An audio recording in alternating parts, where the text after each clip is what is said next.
자, 안녕하세요. 자, 오늘은 우리 이제 4과목 이제 유통정보의 이해에 대해서 한번 알아보도록 하겠습니다. 자, 유통정보의 이해는 자, 일반적으로 우리 경영에서 쓸 수 있는 어떤 기술들하고 그리고 관련되는 용어들이 많이 나오고 있고요. 그리고 거기에 따른 이제 장단점, 그리고 우리가 흔히 요즘 많이 알고 있는 뭐 클라우드나 이런 개념들 있잖아요. 이런 게 시험이 많이 나오니까 이런 개념들 위주로 잘 보시면 될 것 같습니다. 자, 그래서 선생님은 이제 우리 이제 유통정보의 이제 이해, 첫 번째 이제 파트에 들어갈 텐데, 자, 먼저 교재를 보면은 우리 정보와 자료의 개념이라는 게 나와 있어요. 자, 지난 시간에 한번 우리 1과목 때 얘기를 했었는데요. 자, 자료하고 그리고 정보하고의 차이점이 가장 큰 차이점이 뭐냐라고 말씀을 드렸어요. 가끔씩 시험이 나오는데, 자, 자료라는 거는 우리 다시 한번 기억을 해볼까요? 이거 가공되지 않은 것이라고 말씀을 드렸는데 기억나죠? 그리고 정보라는 것은 이것들을 가공한 것이라고 얘기했어요. 우리가 과제를 할 때 우리가 막 데이터를 많이 모으잖아요. 그렇죠? 자, 모으게 되면 그것들은 하나의 순서가 정해져 있지가 않아요. 그렇죠? 그리고 이것들을 만약에 하나의 체계를 잡아서 순서화시켜서 하나의 보고서 형태로 만들게 되면 그건 이제 정보로서의 의미를 가지게 된다라고 말씀을 드렸습니다. 자, 요렇게 기본 개념을 알고 들어가서 보면은 첫 번째, 자, 정보란 어떠한 행동을 취하기 위한 의사결정을 목적으로 한다. 그렇죠? 그리고 여기서 수집된 각종 자료를 처리한다. 자, 각종 자료를 처리, 즉 여기서 말한 건 가공했다라고 우리는 볼 수가 있는 거예요. 그래서 이것을 이제 의미 있고 유용하게 쓸 수 있는 하나의 지식이다라고 얘기를 하는 겁니다. 그래서 결국 최종적으로는 이게 나중에 지식으로 가는 거죠. 그렇죠? 또한 정보는 인간이 판단하고 의사결정을 내리고요. 그리고 거기에 따른 어떤 행동을 취하게 되겠죠. 그때 그 방향을 정하도록 도와주는 역할을 하고 있고요. 자, 그러면 이 반대로 이번에 자료를 볼게요. 자, 자료는 정보 작성을 위해 필요한 데이터. 자, 결국 뭐예요?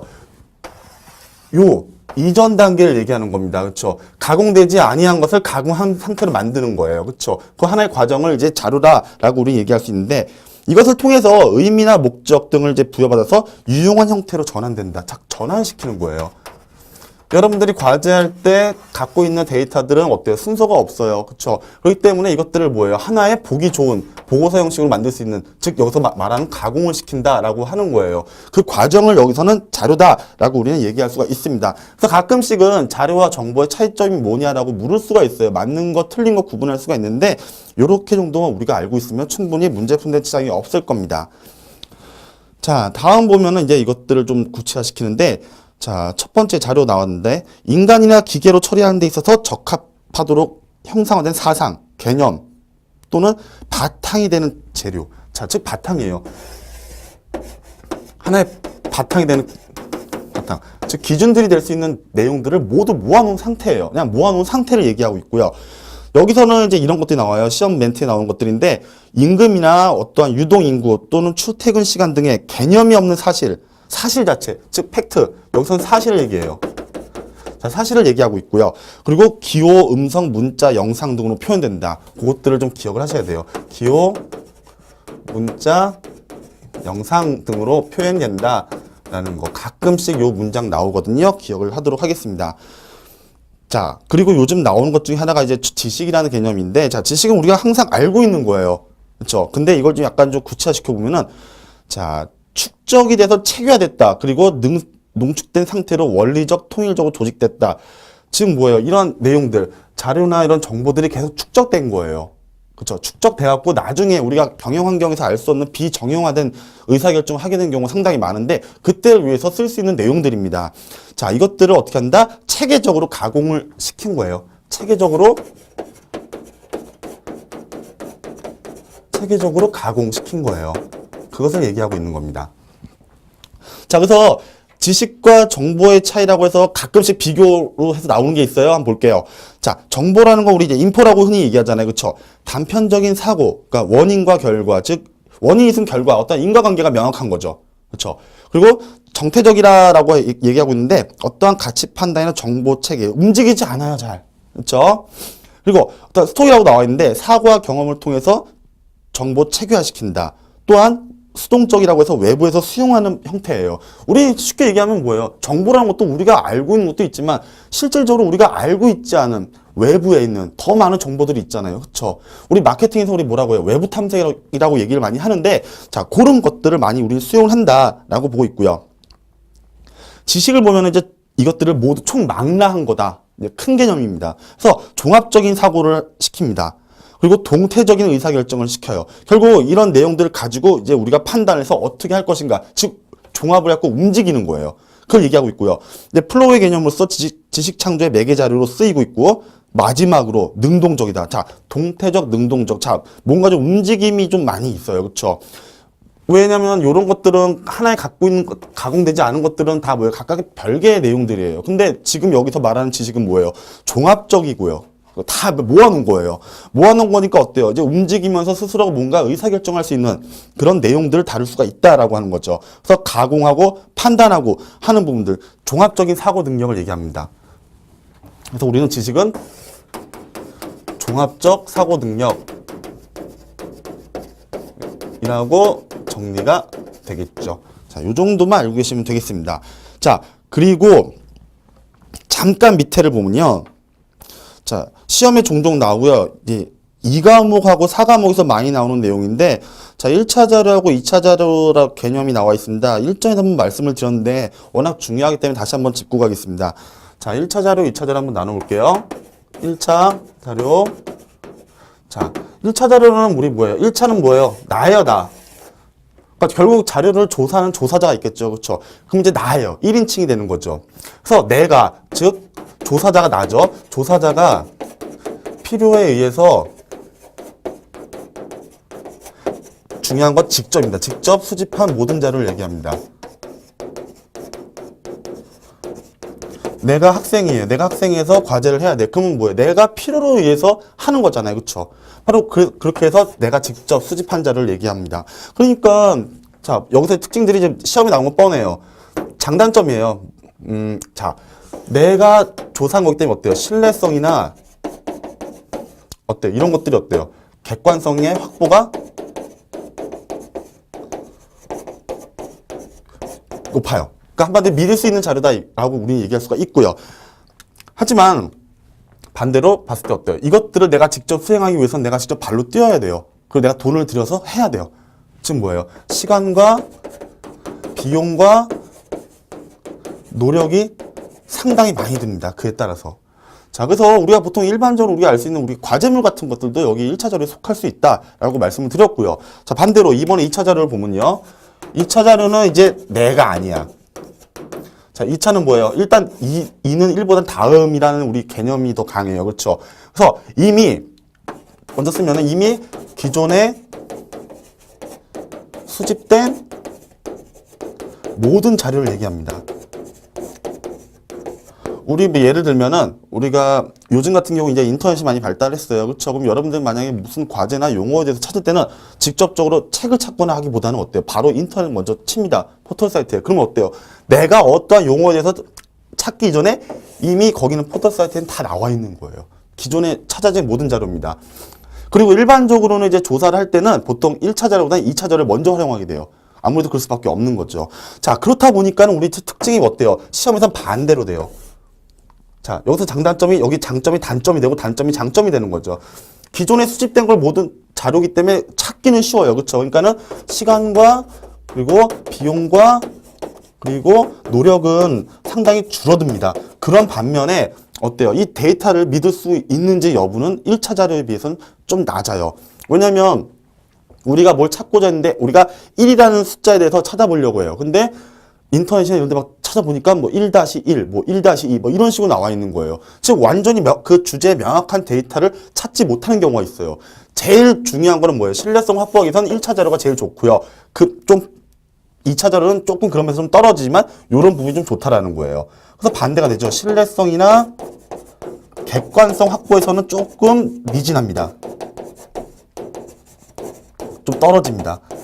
그래서 뭐 예를 들면 우리 저런 거 있죠. 가장 대표적으로 시험에 많이 나오는 게 우리 인구 통계 보통 조사를 하잖아요. 근데 그 많은 인원들을 다 전수조사하기는 어렵습니다. 그렇기 때문에 어때요? 보통 5년, 10년 주기로 하고 우리는 또 그런 데이터를 또 활용해서 내용들을 만들고도 합니다. 뭐 예를 들면은 정부에서 만든 것들, 정부 간행물 같은 거, 인구 통계 자료, 이런 것들이 일반적인 2차 자료의 대표적인 예라고 할 수가 있겠습니다. 그래서 요거 분명히 중요하니까요. 반드시 기억을 하고요. 요것도 기억을 합니다. 시험에 종종 나옵니다. 2과목, 4과목 돌아가면서 나오니까는 반드시 기억을 합니다. 자, 이번에는 이제 또 그 밑에 잠깐 보면은 정보의 효용이라고 나와 있어요. 자, 효용. 자, 한번 볼게요. 자, 형태, 시간, 장소, 소유 이렇게 네 가지가 있어요. 물론 개념만 봐도 알겠지만 우리 다시 한번 정리하면서 볼게요. 자, 의사결정자의 요구에 보다 밀접하게 정보 형태가 부합될수록 정보의 효용은 높아진다.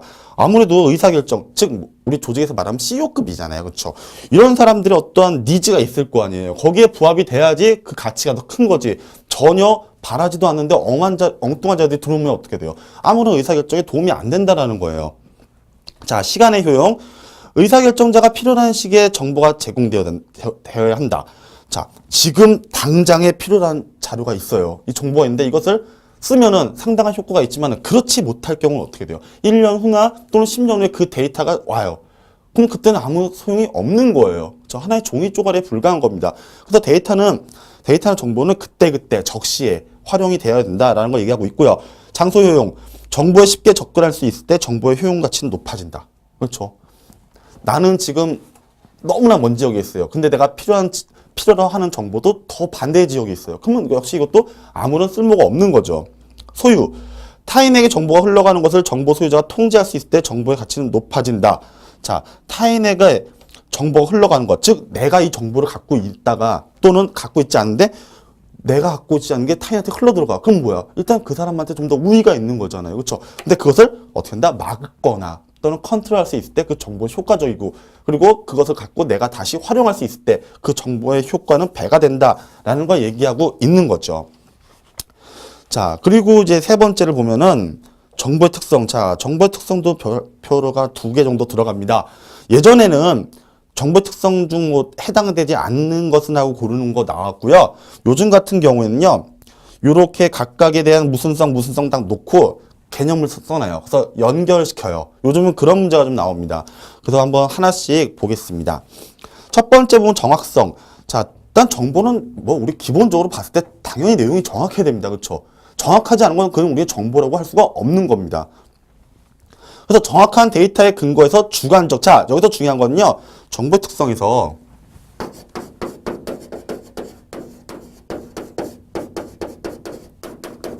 첫 번째 정확성이 있는데요. 여기서 시험에 많이 나오는 매트가 바로 뭐다? 여기서는 주관적 편견이 없어야 됩니다. 자,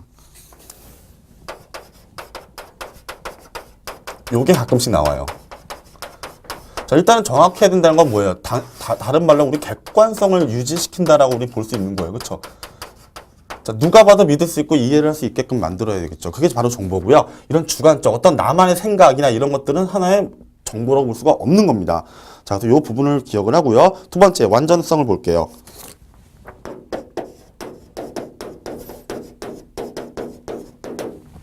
자, 중요성이 높은 자료가 충분히 내포되어야 된다. 자, 어떤 것이든 간에 확실하지 않은 상태, 좀 미진한 부분에 있어서는 그것이 정보의 완성도가 높다고 볼 수가 없는 거예요. 그렇죠? 그렇기 때문에 모든 우리가 지금 당장 필요로 하는 것들, 데이터들이 완전하게 갖춰져 있을 때 그것이 반드시 가능하다라고 얘기하는 게 바로 완전성이다라고 우리는 볼 수가 있고요. 세 번째, 신뢰성. 자, 제일 중요한 겁니다. 신뢰성은 데이터의 원천과 수집 방법에 있다라고 했어요.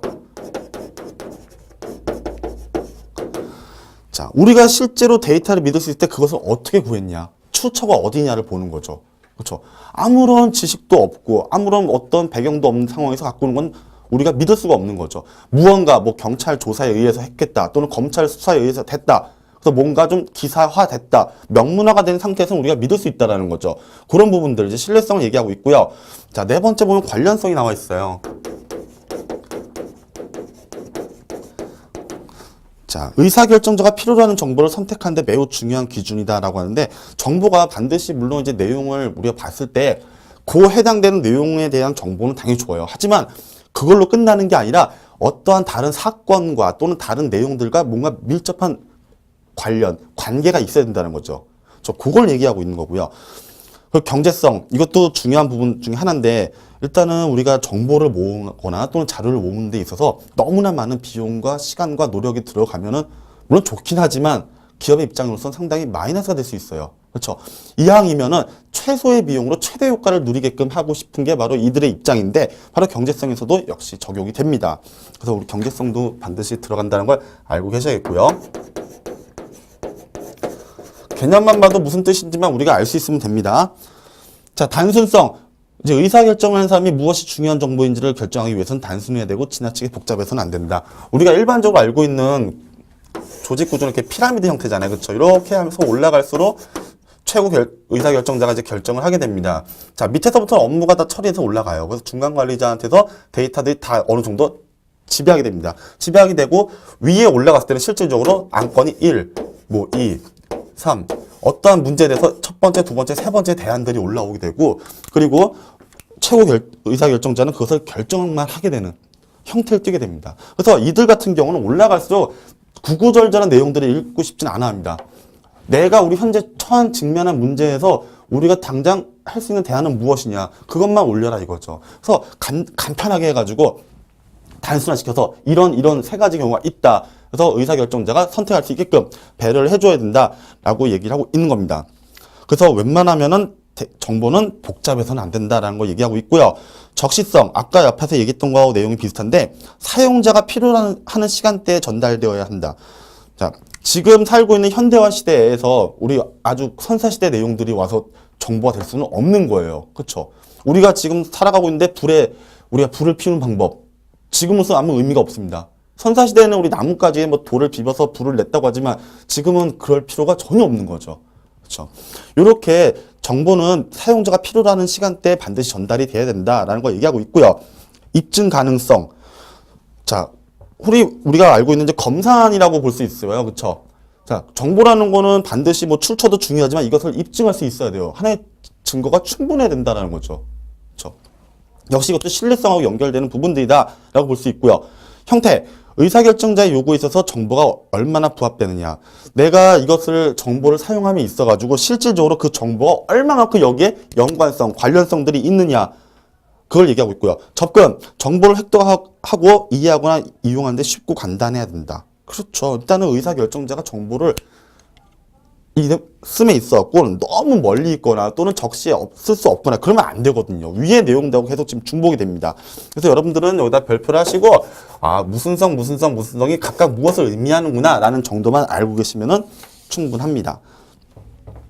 자, 이번에는 정보의 유형을 볼게요. 자, 정보의 유형은 뭐 일반적으로 우리가 흔히 알고 있는 것들인데 이것을 이제 보면은 활동, 주체별로 나누고 또는 표현 방식으로 나누게 되고 있습니다. 또는 내용의 형태별 유형으로도 나눕니다. 자, 첫 번째 보면은 정보활동 주체별 유형을 볼게요. 자, 국가정보라고 했어요. 이제 우리 크게 보는 거예요. 상당히 크게 보는데 국가가 주어진 목표를 추구하거나 운영하는 데 필요한 정보로 아무래도 국가가 운영되기 위해서는 여러 가지 분야가 있겠죠. 그렇죠? 뭐 외교도 있고요. 안보도 있고요. 여러 가지 경제도 있고요. 이러한 부분들을 각각 담당하는 부서가 있겠죠. 흔히 말하면 무슨 처 장관 막 우리가 알고 있잖아요. 그렇죠? 그런 식으로 이렇게 조직적이고 어떤 토탈적인 방법으로 수집이 되고 있는 걸 얘기하고 있고요. 이거보다 조금 더 이제 좀 축소된 개념으로 이제 기업 정보를 보면은 역시 기업도 운영을 하기 위해서는 어때요? 여러 가지가 있죠. 뭐 회계도 있고 마케팅도 있고 재무도 있고 유통도 있고 여러 가지가 있습니다. 자, 이런 부분들 역시 능력에 따라서 데이터 형태로 수집을 시키고요. 그리고 단체나 법인 정보라고도 있는데 자, 이윤 추구를 목표로 하지 않는 법인도 그 법인의 목적을 달성하는데 정보 활동을 필요로 한다. 이윤 추구를 하지 않는다고 해서 그건 아무런 의미가 없는 것도 아니잖아요. 그렇죠? 무언가 존립하는 이유가 있을 겁니다. 그래서 이런 것들을 하기 위해서는 역시 정보가 필요하다. 근데 그러한 정보들도 여러 가지 형태에 따라서 수집이 될 수 있다라는 걸 우리가 알 수 있는 겁니다. 자, 그 개인 정보는 우리가 흔히 알고 있는 거예요. 우리가 이제 삶을 살아가면서 필요한 것들. 뭐 우리의 이름과 그리고 연락처 아주 기본적인 것들이죠. 이런 것부터 시작을 해서 내가 지니고 있는 어떤 능력이나 여러 가지 것들이 있어요. 이런 것들 또는 취미 이런 것들 모두 포함한 것들을 얘기하고 있다라고 보시면 되고요. 구분만 하세요. 여기는 그냥 구분만 할 수 있으면 됩니다. 그 표현 방식. 자, 첫 번째 오디오. 여기가 좀 중요합니다. 오디오 정보는 우리가 말 그대로 뭐예요? 말로 표현이 가능한 거. 말로. 그리고 전화 같은 서비스. 근데 문자는 어때요? 우리가 글자 형태로 보이는 거 얘기하잖아요. 그렇죠? 뭐 예를 들면 우리 책 같은 것도 있고요. 또는 신문 같은 것도 있고요. 또 잡지도 있고요. 이런 것들이 있는데 또는 요즘 흔히 많이 쓰는 이메일 같은 것들도 여기에 포함이 된다. 그래서 그것들은 다 문자 정보에 해당이 된다라고 구분할 수 있으면 되겠습니다. 자, 그리고 이미지 정보 같은 경우는 자, 여기서 교재에서는 정지된 화상으로 표현한 것을 얘기한다. 우리 흔히 말하면 영화나 드라마 보면 캡처한다고 하잖아요. 그 정지된 순간 이제 그런 것들을 얘기를 해요. 아니면 이 교재에 나와 있다시피 일반적으로 사진 같은 거. 자, 사진은 움직이면서 찍을 수 없잖아요. 그렇죠? 뭔가 멈춰진 상태가 되겠죠. 자, 이거랑 이제 대비되는 게 바로 이제 비디오. 흔히 말하면 동영상 같은 겁니다. 지금 선생님이 이렇게 움직이고 있잖아요. 그렇죠? 이런 움직임이 있는 형태의 정보들. 이런 것들이 바로 이제 비디오 정보에 해당이 된다라고 볼 수 있는데 중요한 건 뭐냐? 줄 한번 칩니다. 표현력이 가장 우수한 거예요. 매체 수단에서도 어때요? TV가 가장 강력한 매체잖아요. 그렇죠? 시청각이 가능하잖아요. 그렇죠? 모든 것들이 가능하듯이 이 중에서도 역시 가장 강력한 거는 비디오 정보다라는 걸 기억을 좀 해야겠습니다. 자, 줄 한번 쳐야 돼요. 자, 정보 내용의 형태별 유형을 보면은 첫 번째 이제 국가로 나와 있는데 어느 국가나 지방에 대해서 수집된 정보. 그게 뭐 우리나라일 수도 있고요. 또는 해외일 수도 있어요. 그렇죠?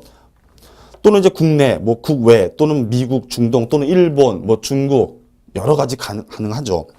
영역, 해당 분야에 대한 수집된 정보. 뭐 예를 들면 뭐 여기서는 뭐 정계일 수도 있고 금융일 수도 있고 학계일 수도 있고 또는 크게 봤을 때 뭐 사회, 정치, 경제, 문화 이렇게도 나눌 수도 있는 거죠. 자, 이런 것들을 모두 포함을 합니다.